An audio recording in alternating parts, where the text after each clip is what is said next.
Le Cameroun, tout comme les autres 5 pays de la Communauté économique et monétaire d'Afrique centrale, CEMAC en abrégé, fait partie des pays les plus riches d'Afrique en termes de ressources naturelles.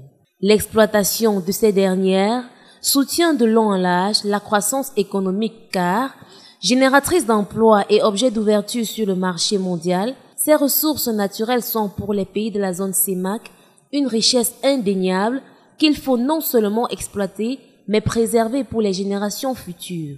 Seulement, la gouvernance inadaptée et l'exploitation abusive et illégale de ces richesses du sous-sol font l'objet des conflits internes et transfrontaliers.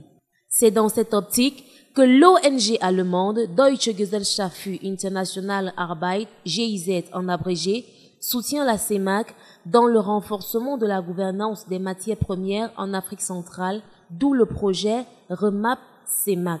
Objectif, renforcer non seulement la gouvernance dans ce domaine, mais promouvoir la traçabilité des produits tout en tenant compte de l'environnement et de la société.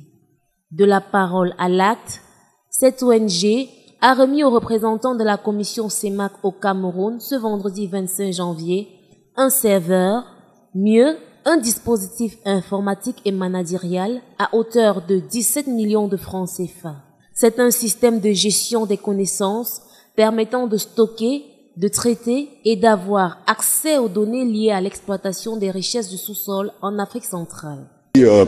Avec ça, plus de transparence. Par exemple, on va proposer avec notre draft de code minier communautaire des procédures qui vont produire plus de transparence et plus d'implication par exemple, des riverains dans les procédures d'autorisation. Pour son effectivité, les consultants ont et auront leur rôle à jouer. Des coachs, des accompagnateurs et des mentors.